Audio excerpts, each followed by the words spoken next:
All right. Hey, everybody. Welcome to the OFM podcast where metabolic health and performance matter. We're going right to the root of performance. And that's at that cellular mitochondrial level. And it's your metabolism, particularly your fat metabolism, that drives it all. And today I've got on the show Ms. Marty Smith, who is shamelessly in her sixth decade of life. And she's a very active person. She skis, she swims, she's done 10 Ironmans, is that correct? 10. 10 Ironmans, including 3 Kona World Championships. Yep. And done pretty well. What was your dog bite finish this last year? Was it 14:10? I think it was. But you were what were you? Fourth place? Sixth place. Sixth Yep. in her age group, and that was after a couple of days before the race. She had a really bad dog bite puncture wound, so Marty and I met at a endurance sports show in Utah about a decade ago, wasn't it? Yeah, I think it has been about that long. Yeah, and boy, that dates us. Yeah. Yes. Yeah, because it doesn't seem like a decade. No. And at that time, she was curious about and open about this whole process of that different approach of getting back to your fundamental aerobic energy source, fat. And over the years, Marty has been working with me. Not only started using Vespa right away, but started working with me to get her fat metabolism going. And this has been a big part of her success. Now, Marty, you also have a lot of other interesting aspects to your life. So tell it, instead of me doing all the talking. Okay. Let's start with you. Yeah. Why don't you tell us about Marty, and I'll kind of steer you wherever we need to go. Okay. Well, I usually start these things out as, "Hi, my name's Marty. I'm an alcoholic and an addict." Because I go to AA meetings and I have 33 years of recovery. Sobriety. Yep. Clean and sober. Yep. And probably picked a different addiction, right? Yes, exactly. Exactly. So, but I want to say I started kind of having an addiction to food when I was in the 3rd grade, I think it was. I came home from school one day, and the kids had been teasing me because I just got some glasses, had braces, and they were calling me names and that sort of thing. And so I got home and crying, and my mom's, "Well, what's wrong?" And I'm telling her, and instead of hugging me and, loving me and that sort of stuff, she said, "Well, here, have a cookie. That'll make you feel better." And I still remember that cookie hitting my mouth and my brain just lighting up. And that was it. I was hooked on sugar and still am, still struggle with that. But at least I have tools now to work with.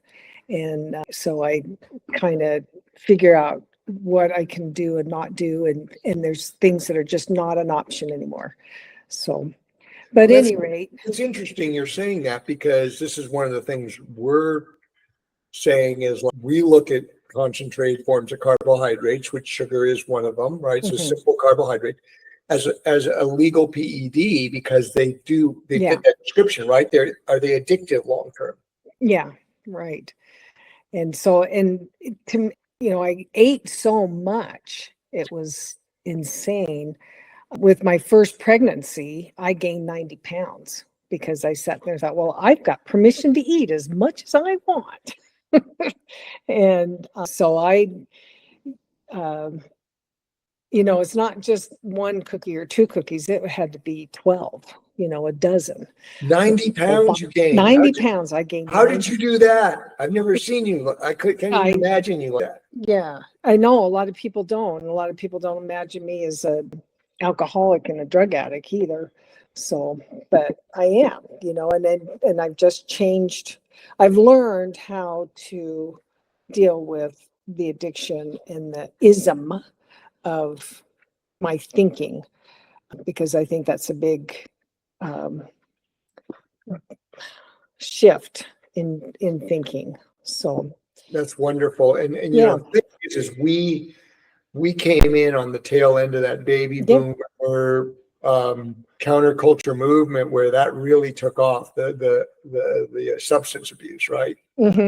yeah. Yeah. So when we moved here to Utah, and it was the summer before I started high school. And I live in a rural area now, and my parents bought this home that I live in now, and I bought it from them a few years later. But it heavily Mormon. Everybody here in this valley, it was kindergarten through ninth grade in the school. They all went to school together. They all went to church together.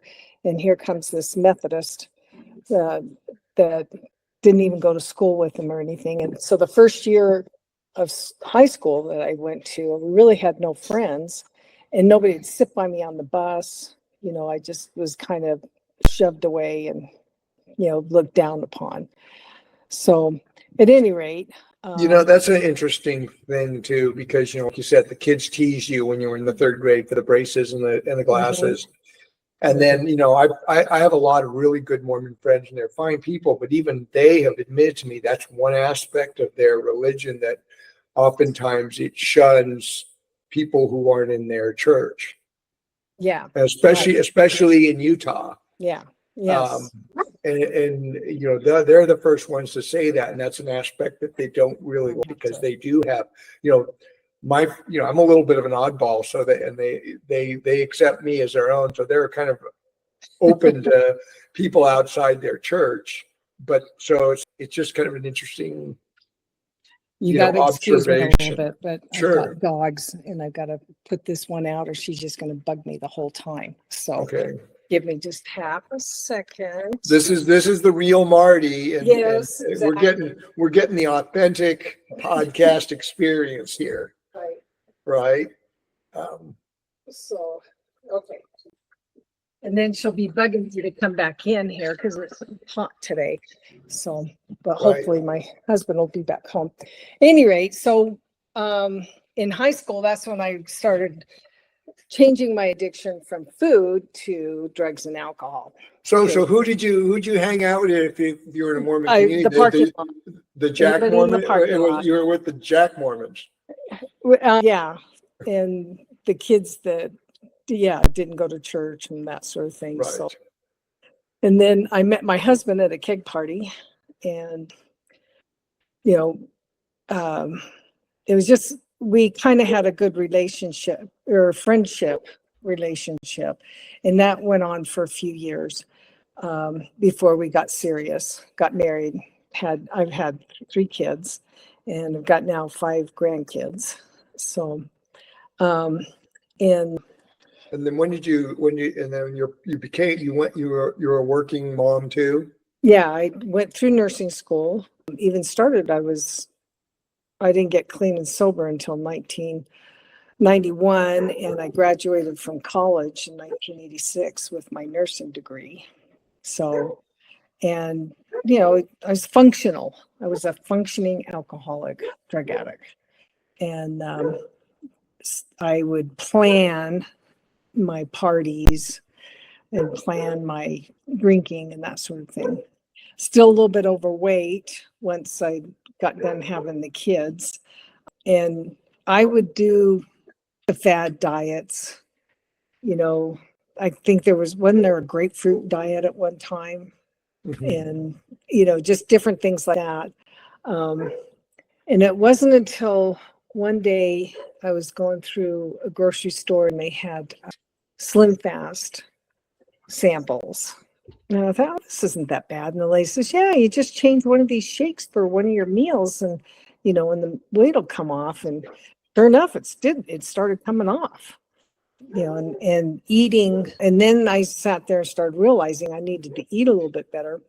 I met this lady, and she kind of introduced me into the not carnivore, paleo diet, and got into that and starting trying to eat whole foods rather than anything really processed. And that helped more and more. And then I read the book, Born to Run. And when he explained how persistent hunting went and how we have, our primal time, we persisted in that to get our food, we had to, eat or chase down our food. And we were able to run for long distances. And then also too, back in those times, we just had basically meat and vegetables and fruit when we could find kind of a thing.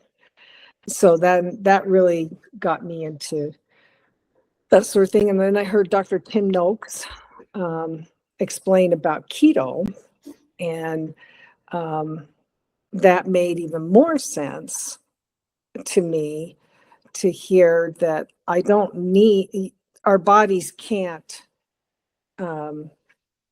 handle a whole bunch of carbohydrates. On a chronic basis. Yes, exactly. And that made a lot of sense to me because it's, well, back in caveman times, basically we're cave people. And those cave people didn't have the refined sugars and carbohydrates we have nowadays. And so it's like, it doesn't make sense to eat that kind of stuff. So when I started changing that and really drastically cutting out all that carbs and everything, it really helped out. I didn't start. Had you already started being an athlete at that point? Yeah, I was going to touch on that. I started running, I want to say it was 98, 97, something like that. And it just basically, I was out walking the dog and it was starting to rain. And I thought, I better run home, and because I'm going to get soaked. And I ran home and I thought, that's not that bad. I think I'll do a 5K, which led to a 10K, then a half marathon. And then I told my daughter, says, I think I'm ready to do a marathon now. And she says, well, you should find one around your birthday. And my birthday's April 21st. And it just so happened that the Boston Marathon for my 50th birthday was on my birthday. That was my birthday party, was the Boston Marathon. And I qualified, went to Boston, ran that. The year before that, I had a friend that I worked with, and I met her at a race, and she's introduced me to a bunch of other girls, and we started training together, and they actually kind of helped me get qualified for Boston that first time. So, and I was starting to do the shorter triathlons, the sprint and the Olympic distance. And two of the ladies that I was running with at the time had done 8 or 9 Ironmans. And I'll never do an Ironman. Well, one thing led to another, and all these girls decided that they were going to sign up for an Ironman. And so that's what I did. And so in 2009, I did Ironman Arizona. And I finished. I'm not even sure what place I got or anything like that, because at that time they weren't really, I want to say, recording it. So I have to, they just have your time down. And there was places and that sort of thing, but I was just so clueless as to how that worked. I didn't look into it to see. So you're a relatively late comer to all this. Yeah, because I didn't, I had the drugs and the alcohol, went through recovery. And it wasn't until probably 20 years, well, 15 years. Yeah, it sounds you're me. You started kind of around 40. Yeah, right. 45, right, in doing that kind of thing. And I just got very successful. I think part of it is because my age groups don't have very many people in them. So that kind of helps. I don't have, hundreds or thousands in my age group. I've just got a few. The last race I did, there was 4 people in my race. So, but in my age group. And you got second. I got second in my age group. the heat kind of got to me on that one. I think the heat in, well, I guess that was it. And well, the deal that I had with that is that my mother passed away 2 weeks before the race. And this was just a week ago that I had the race, and I had given her eulogy the night before the race. And I felt okay, but luckily I have gone through this enough. It's just like in hand to go, get ready. I know what I need to get done, what I have to have done.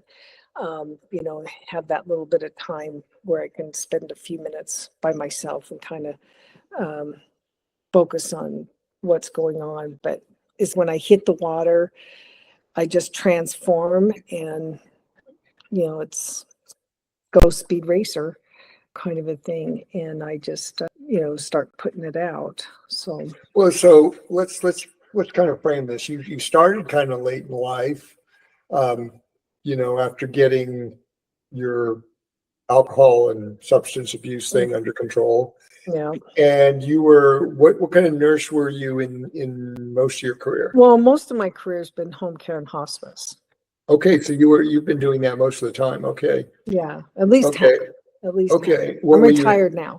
Right. But you were in a hospital setting, clinical setting before? Some of that. I also did a lot of chemotherapy, did infusion therapy for quite a while too as well, where we give chemo or antibiotics or blood products, different things like that. I also worked in pre-op, post-op for several years too as well. So, and then you made the transition to home care or hospice care. Hospice, yeah. Well, I kind of went in and out. I was in the emergency room too as well, and I was just kind of in and out. When I was in the emergency room, I think I did both for a few years too as well. Okay. So So you've done 10 Ironmans, competed at Kona three times. And then where does the swimming come from? You're quite the swimmer. Yeah. So when we lived in Dayton, Ohio, the Wright-Patterson Air Force Base, they had a swim team. And so me and my siblings, we all joined the swim team. And that was one of our family activities that we did was swim competitively. And I was a really good breaststroker.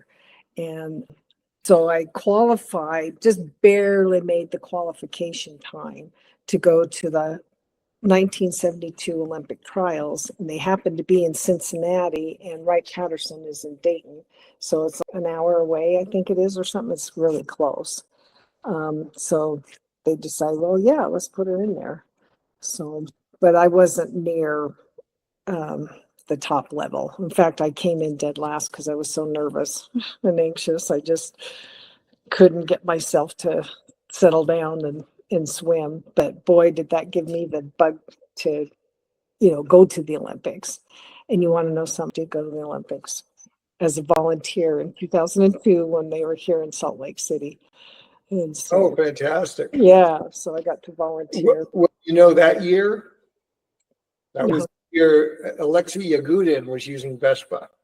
Really? Yeah. I didn't realize it was that old. When was it started? That's when it was brought to the U.S. and Canada in 2000. Okay. Yeah. Interesting. And the Canadian hockey team was on Vespa that year. Yeah. So winners were both on Vespa. And it wasn't that penny that they put in the ice then, huh? No, I don't know if you heard this. There's a story that the Canadians got a penny and put it in the ice when they were making the ice for the game so that they'd have more luck, I guess, or something.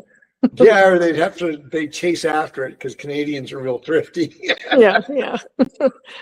So there's your little Vespa story from your volunteering. Yeah.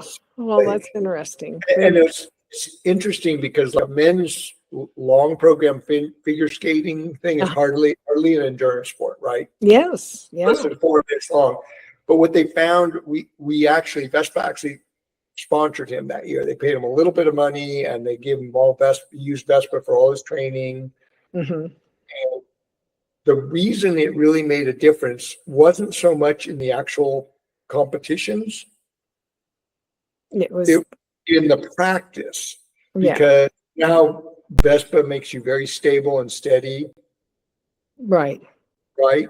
Yeah. It figure skating or gymnastics, the coach is watching the student, and the two things they're watching is technique and all this. But as soon as they get sloppy, Uh-huh. they're off the ice, Yeah.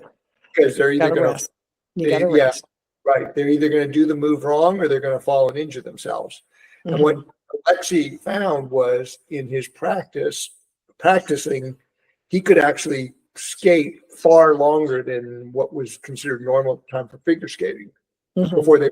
So you get that muscle memory just down, and he not only won the Salt Lake City Winter Games, but he won every that year. He just cleaned house and was Yeah. and that it, they thought that the Vespa, he felt the Vespa gave him that edge, just was really consistent. Yeah. And that's what I find with Vespa is that I can train and train and train. Most training plans will have 1 day of rest. And I maybe once every 2 weeks, I'll have a rest day. And I'll have some light days, but every day I'm doing something. You're active, yeah. Yeah.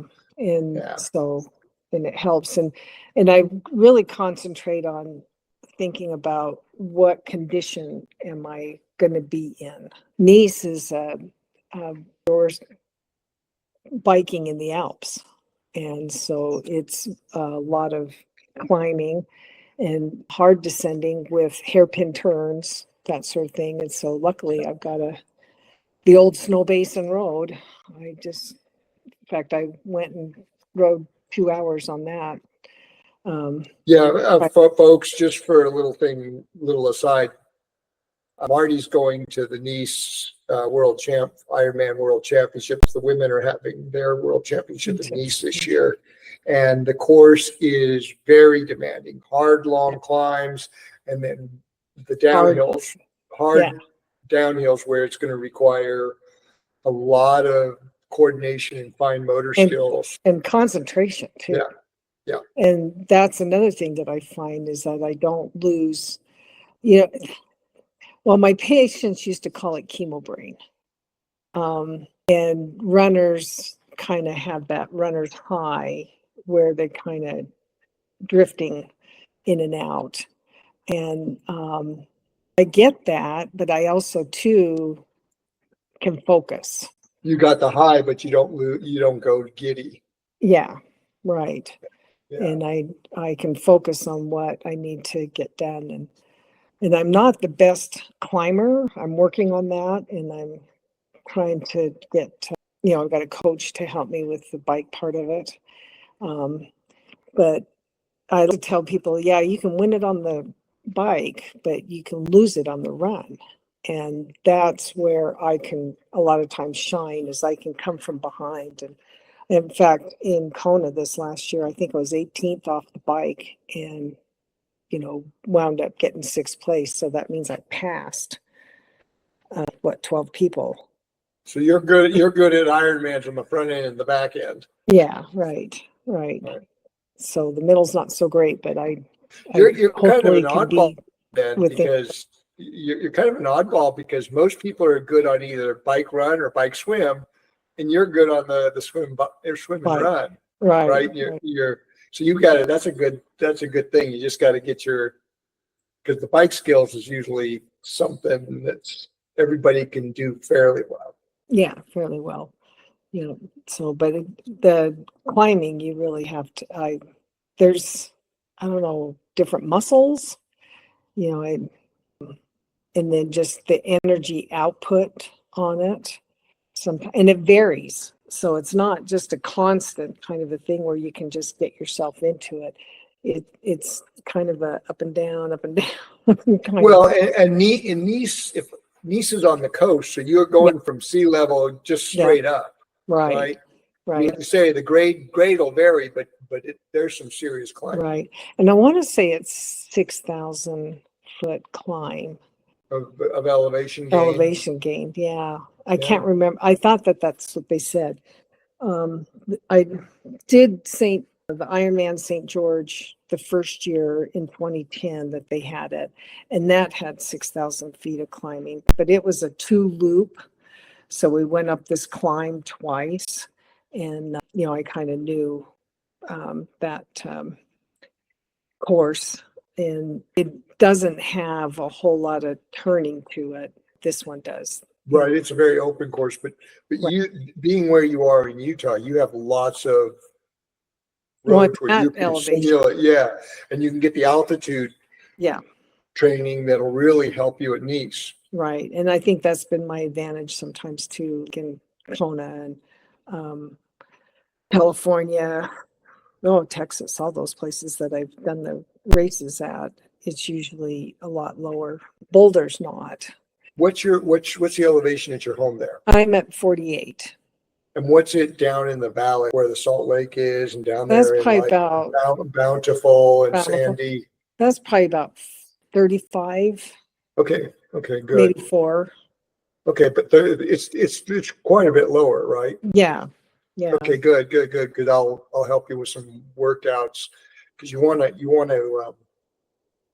do both training at high elevation, 6,000 to 8,000 feet or even more, and then go down and do interval training or tempo training at as low as you can get easily. Yeah.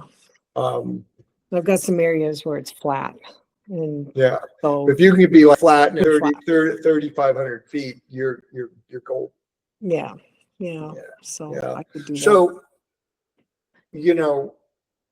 you've got a pretty good range of view of life, right? Because you're living life on your terms.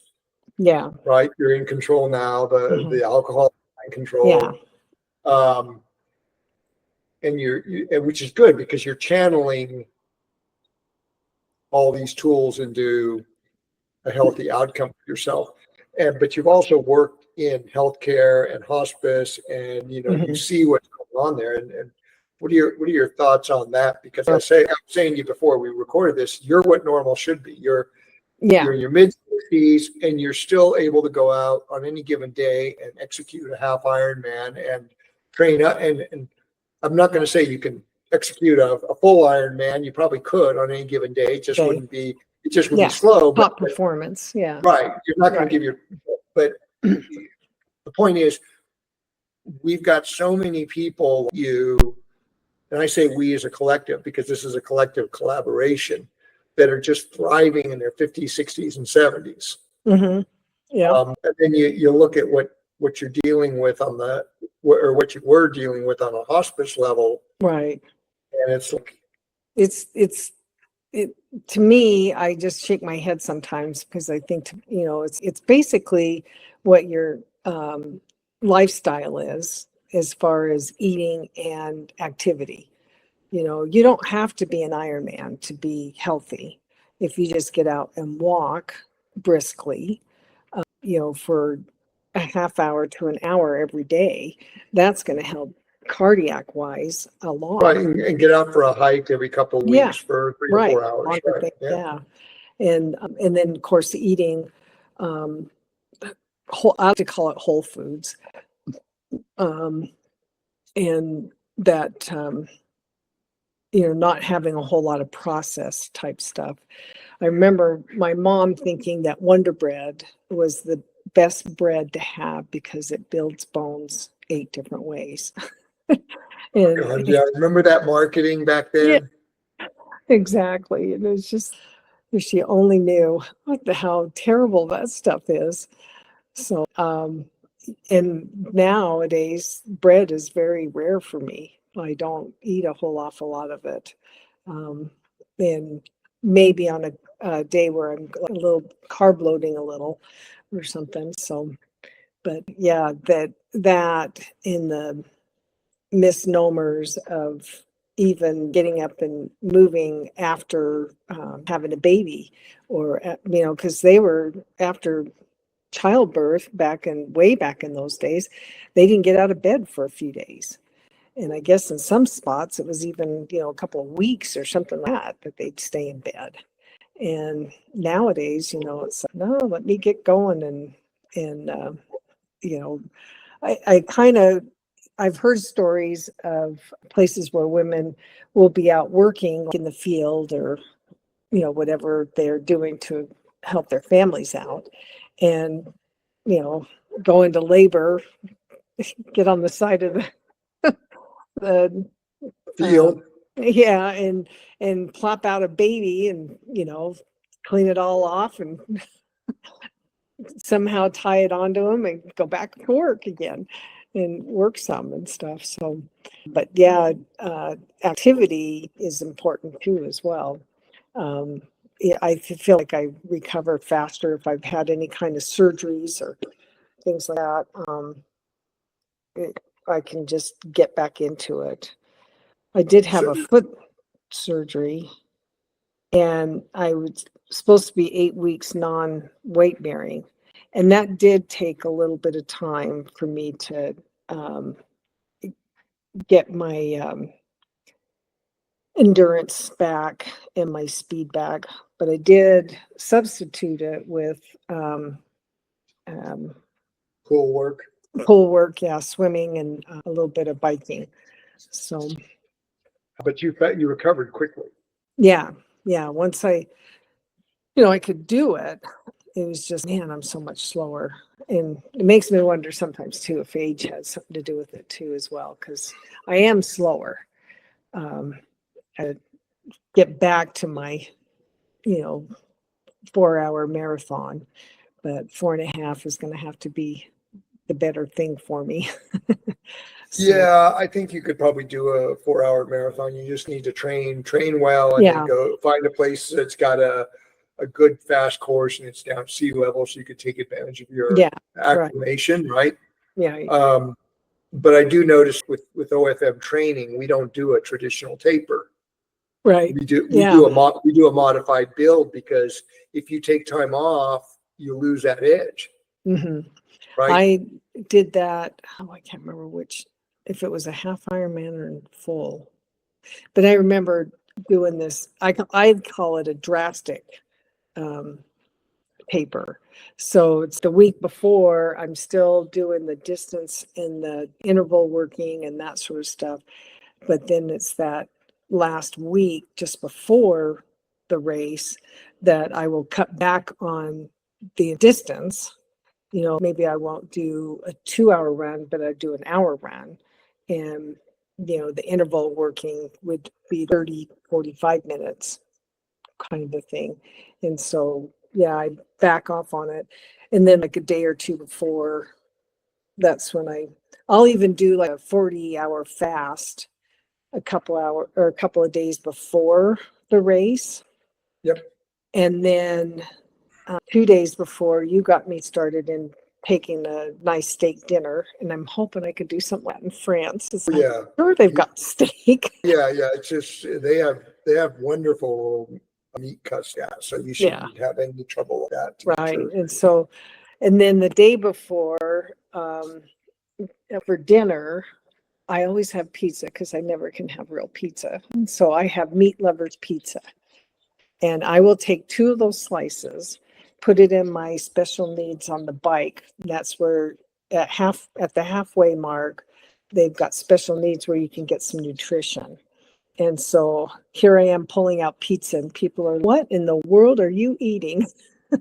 And I pull out that pizza, and it carries me through, and it works really well. Well, that's the beauty of OFM, because once you have that metabolic capacity, you can pretty much have anything. I'm very agnostic on what fueling is, on top of the Vespa and the fat burning, because different things work for different people. And yeah, the one problem I had was greens. It seemed to bloat me. You don't want to have greens close to a race. You got to get all that starch fibrous type of stuff out of your system. 48 hours. Yeah, 48 hours. 24 hours before no greens. Right. Salad is the worst thing you can have the night before. Yeah. Right. I learned Right. that lesson once, and it Yeah. was, All it takes is one. yeah.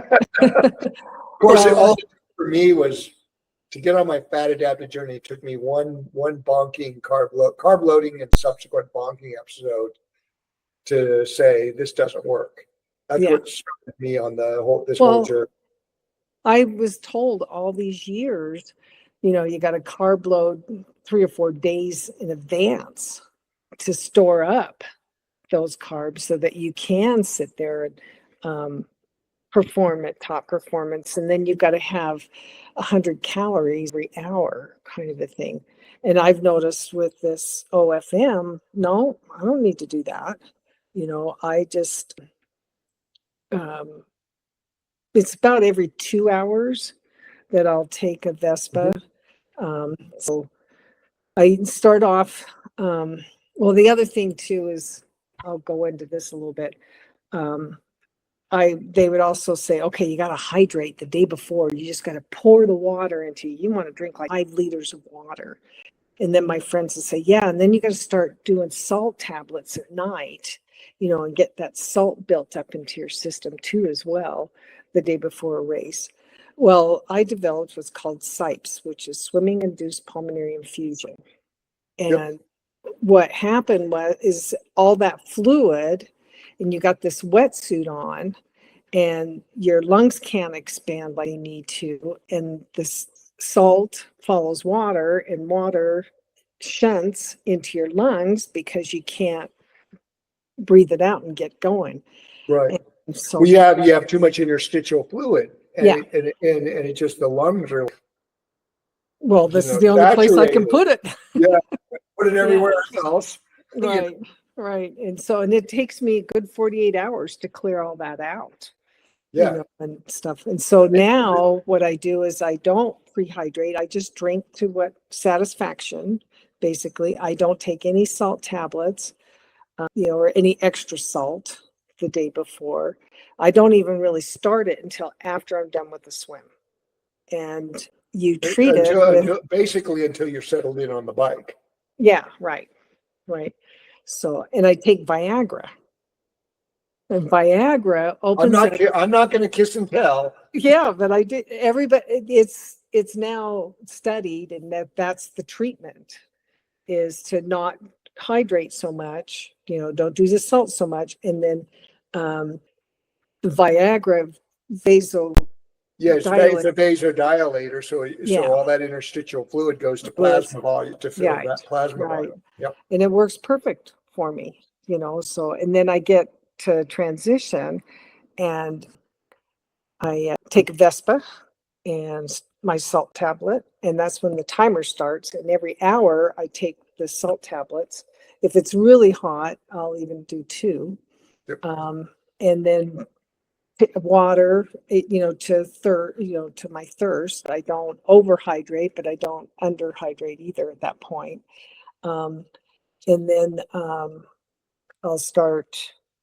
Well, I have a Vespa at special needs, along with my pizza, because that's about lunchtime, and then finish the bike up and get to transition, have another Vespa, and get out on the run course. And usually it's Coke that I'll drink, or mostly water. I should say it's mostly water, but every once in a while a Coke.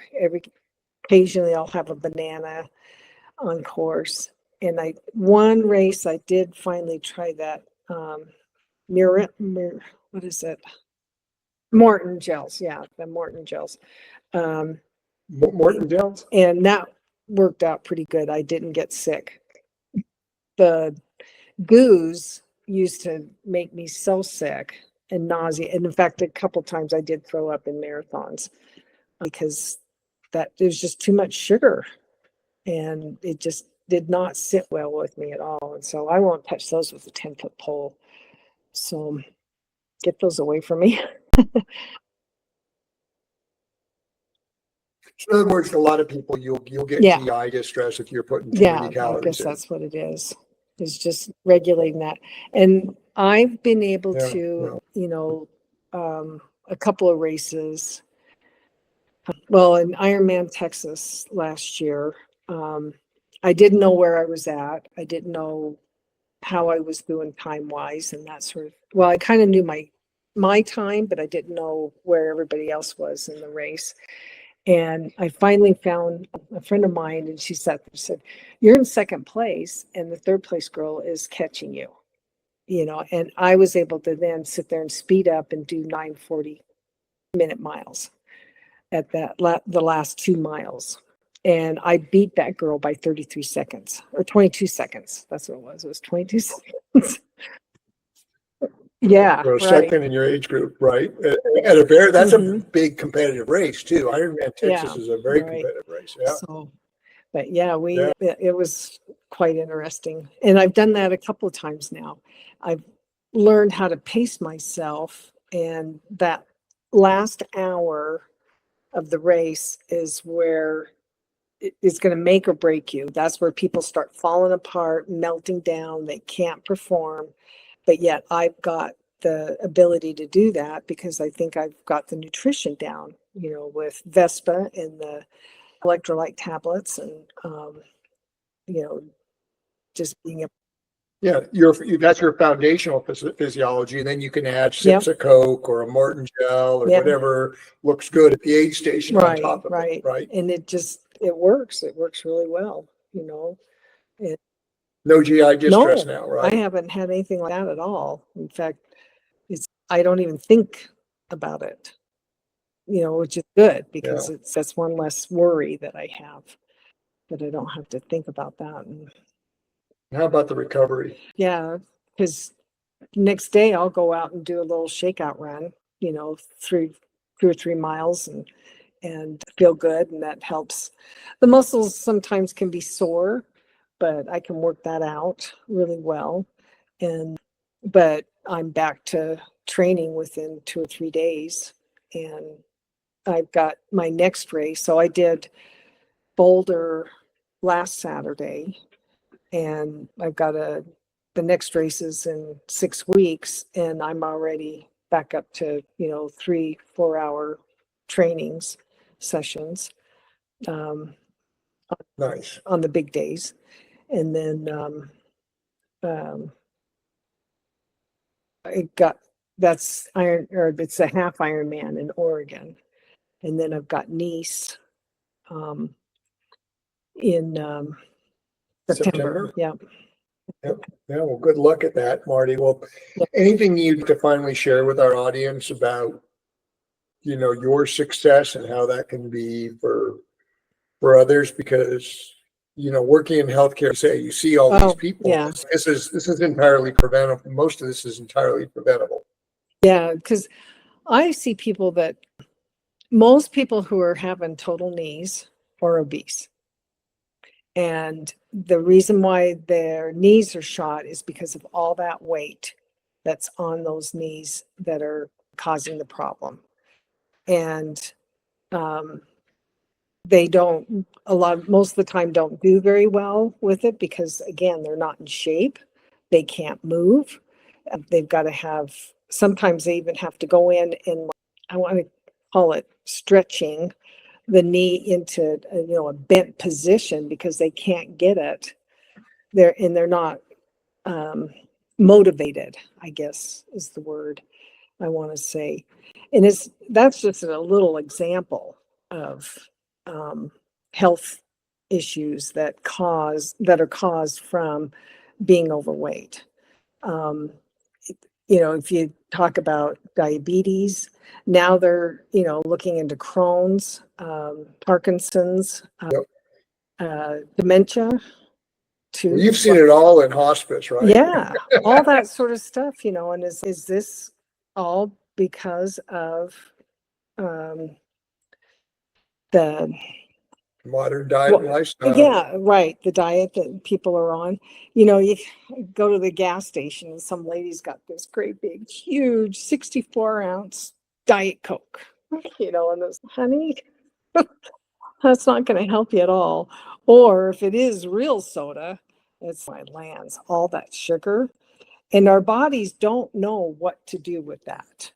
You take that sugar in, and if you're not utilizing it immediately for some kind of output that you're trying to do. Your body's, okay, what do I do? What do I do? Let's put it in storage. And so it turns it into the, fat to turn it into, to keep for the storage, so that when we have our leaner days, back in the caveman days, we have this extra storage, then we can live off of that, to keep us going. So with the people, diet is a huge thing, and then activity level too as well. And you don't have to do a marathon or anything like that. Like I say, just getting out and brisk walking and hiking and kayaking, Doing yard work. Yard work, cross country skiing, snowshoeing, those sorts of things are really good too as well. Just getting out and being active and being just outside, rather than being sedentary.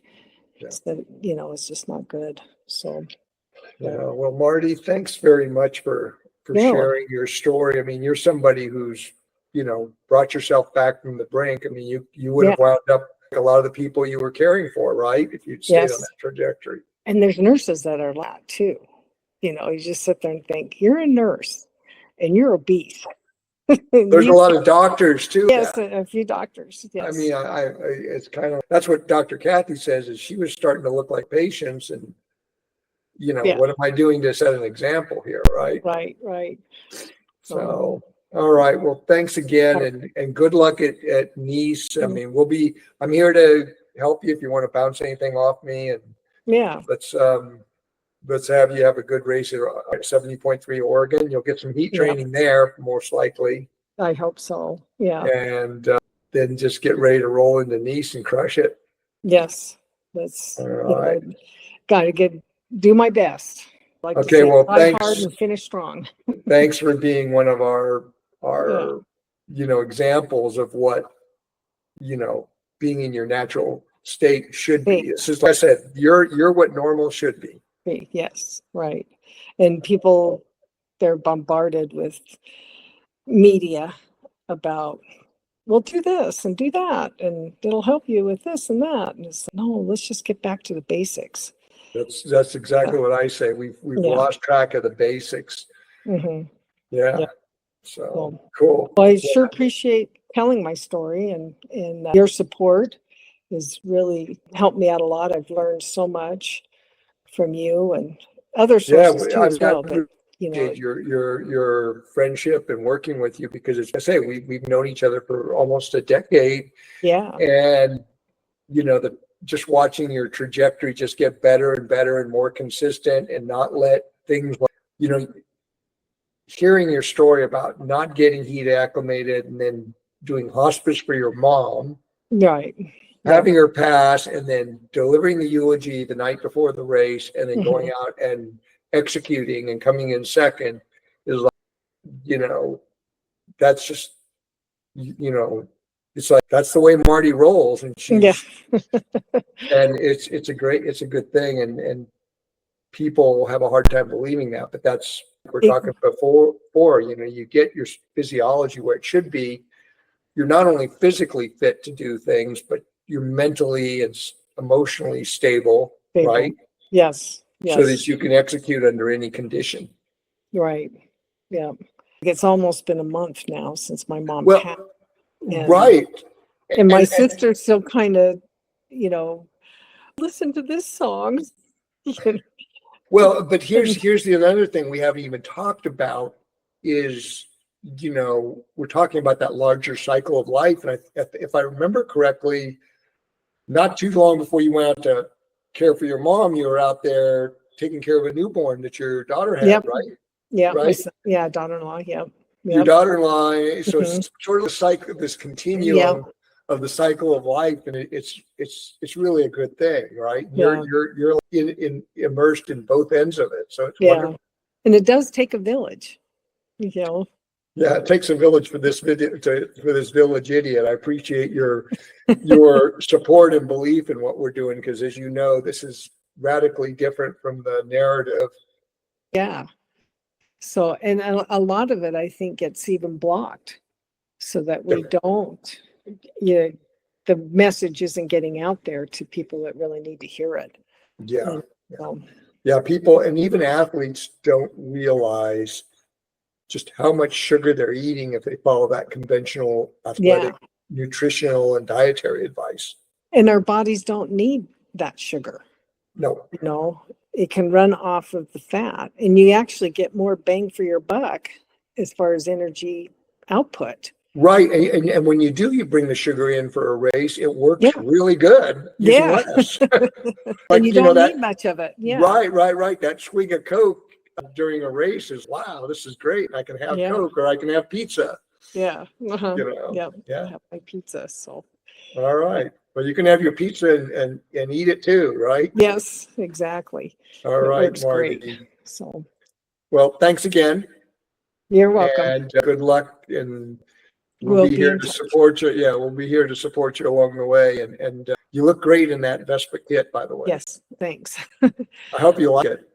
I love it for the most part, but the material in Kona, and I'm not sure if it was just because you don't wear a wetsuit in Kona. You have to wear called a speed suit, and it fits over everything. But man, I got rashes because it's kind of a holy material so that it can breathe more, I guess. Yep. But when I wear a wetsuit with it, I'm fine. It was just that one time in Kona where I had rashy armpits. Well, Vaseline helped. We hope to see you in it. It's my race kit. Cool. For sure. And I get people noticing. One guy in Kona, as I was going through transition, he says, Vespa, I use Vespa. And I was like, right on. Cool. Yeah. So, all right. So I think it's starting to get out there. I think it is too. I think, we're starting to tear down those walls of skepticism. Yeah. And you're one of the examples of why, right? Yeah, right. There's a lot of people though, but I know we have a lot of people, but I say, when we have all these people in their 40s, 50s, and 60s and 70s, even in their 70s, who are still doing that, as people are looking like, what are they doing? Right. And I've had people say, well, how long are you going to do this for? And I'm like, I don't know. I want to keep doing it because I want to stay active and mobile, and I don't want to be sedentary. And that's right. Right. And I'm thinking I'm going to at least do this until I'm 70. Well, yeah, you can't even see how things are then. Right. And the thing is once you become sedentary, you are signaling senescence to your cells. Mm-hmm. And all of a sudden your mitochondrial capacity goes in the tank. You start to lose. And that's what really focuses, that's what gets the aging process and accelerates it is. And then, there's just a lot of things going on there, and you just got to constantly be signaling your body, I got to get stronger, fitter, faster. Mm-hmm. Even though I'm aging and I'm not getting stronger, fitter, faster, you've got to, keep it going. Keep it going, and we want to keep it going. So right, exactly. Thanks, Marty. Keep it going, and we'll talk to you soon. Okay, take care. Bye. Bye. Okay.